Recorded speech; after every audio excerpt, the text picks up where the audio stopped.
Our dreams are young and we both know they'll take us where we want to go. Hold me now, touch me now, I don't want to live without you. Nothing's gonna change my love for you. You ought to know by now how much I love you. One thing you can be sure of, I'll never ask for more than your love. Nothing's gonna change my love for you. You ought to know by now how much I love you. The word may change my whole life through. I love that song. So here's the thing. Let me break it down to you. This guy right here, he's considered a PBC shill. I'm not saying he is. I'm saying that's what the people are saying. And that's what their voices must be heard. I believe it did more than 400,000 pay-per-view buys. Key fighter gets from a boxing scene. I take his work to be very credible. He's saying it did more than 300,000, more than Wilder versus Fury. Kevin Aioli, to me, is the most credible of them all. To me. But he hasn't done his numbers. He hasn't got his numbers yet. But he did do. It's interesting that the UFC prelims are doing more than boxing ratings on. That's a whole different video, though. I'm TstreeT Controversy. This is TstreeT Controversy Live with FightView360.com. And pay-per-view is still an important tool in boxing. It's not going anywhere right now. However, I can never tell you to buy a Broner fight again. I can't. He don't act right. He don't deserve it. He didn't deserve it before. But I believed in him. I was rooting for him. Al Haymon gave him the money grab. You can't tell me other 147-pounders, you know, wasn't pissed. They're like, how did he get the fight? He can easily be 2-4 in his last 6. Depending on how you look at Adrien Granados and Jesse Vargas fights. But nonetheless, I was rooting for him. And, you know, a part of me at the very beginning, like during the build-up and everything, go watch my videos. I was like, yeah, Broner for the hood. And then he went in there and did that dumb shit, you know, not letting his hands go. But then he act like a dickhead during the post-fight. I can understand. Maybe people are saying from reading the comments that it was his corner. That maybe his corner, you know, was the reason like he thought he was winning. You know, let's see how he's talking a week later, I guess. I don't know. But it just came like the hood wasn't in his, you know, it wasn't on his side at the end. Look at social media. I'm not just saying this. It's just that a lot of these boxers, it's bad because we got like tainted boxing media who finesse these boxers' egos so much that they made the, it's weird. It's very complex. I'm going to do a video on it one day of how these weird boxing YouTubers made these boxers who they are, good or bad. You know, finessing them and shit like they egos, making them seem like they more than, you know, I don't know. But one thing I've always said about Pacquiao is Pacquiao is one of those boxers and fighters throughout history that he's been, you know, obviously in the sport, that he's always transcended. His name rings bells. You can walk to a corner, you know, in your neighborhood, you know, one of the roughest corners in whatever hood you from. And as you ever hear Manny Pacquiao, they may not get his ethnicity right or his race. They may be like, oh yeah, motherfucking for Floyd, Chinese ball.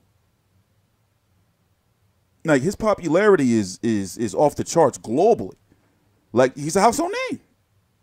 So automatically on pay-per-view, even in a dying pay-per-view market where streaming is becoming easier. The fight was free over in the UK. Streaming is becoming easier now. Before, remember, streaming didn't reach the phones. Illegal streaming, now it's on the phones. But he's still bringing like a fight like this.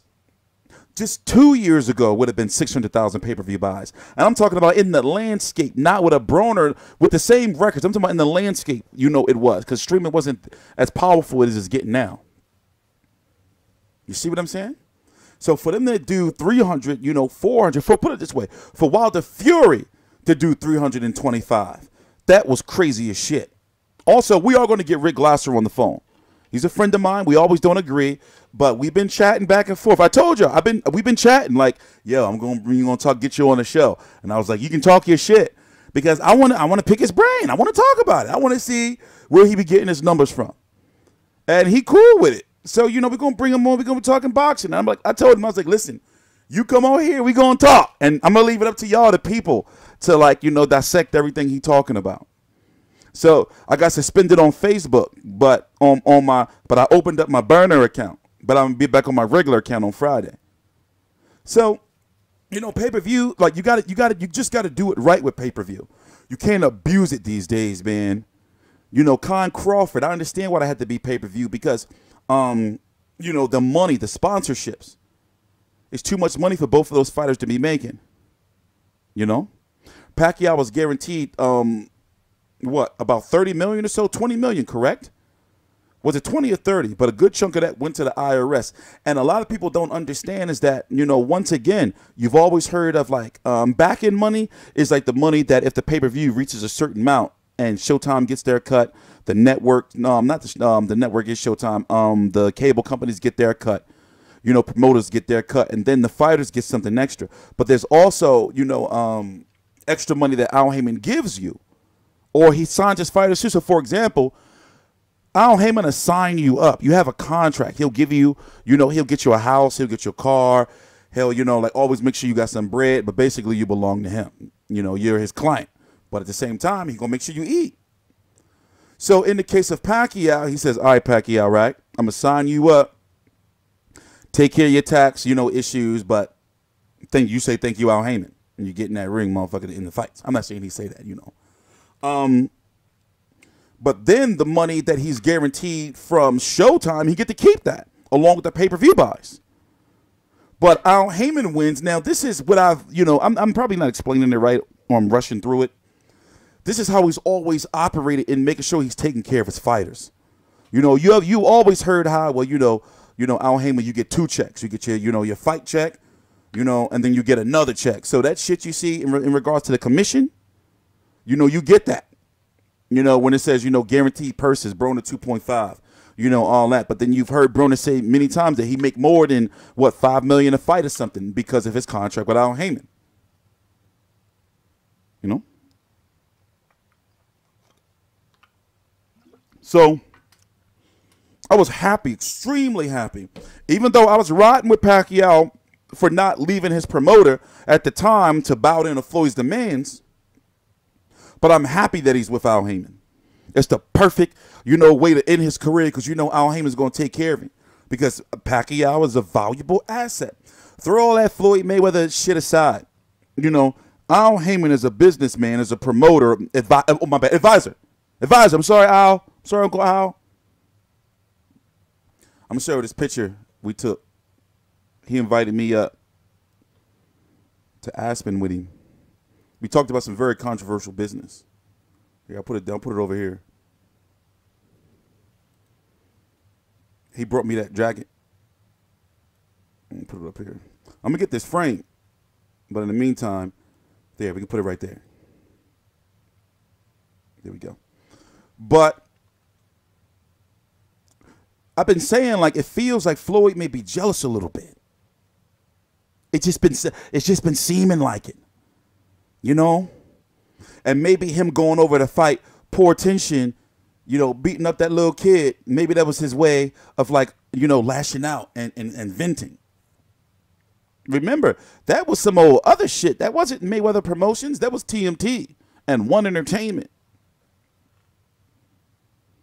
Even just the way he was looking, and Keith Thurman pointed it out, you know, in the media call, uploaded the video. The way he was looking was like, you know, he wasn't looking like that. I'm just saying he just looked a little like, I don't know. And Pacquiao kind of stalking him a little bit. Here, I'm going to show you. The Pacman kind of stalking him a little bit. They walking up on him in slow motion. Look, not only did Pacquiao not take this down from last year, but then where he at? They walking up on him. Watch how they walk. Here, 1 sec. Look, look. Walking up on that man. Oh shit, did my shit freeze up? Oh, there we go. My bad. Twitter, man, be acting up.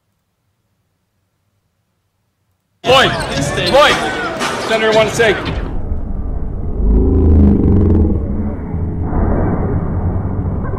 Watch this awkward handshake. Ew. Ew.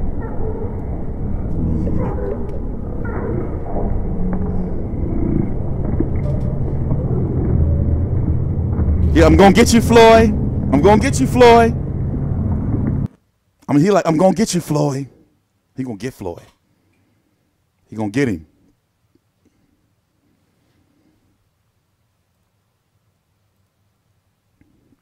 And he gonna do it for the hood. Shout out to my man Boxing Antics. I've been trying to tell him like to get on Twitter for the longest. I've been trying to tell him. Look how I put the crown. You see the crown at the bottom? He got AB Bresh. I'm TstreeT Controversy. This is TstreeT Controversy Live. Please subscribe.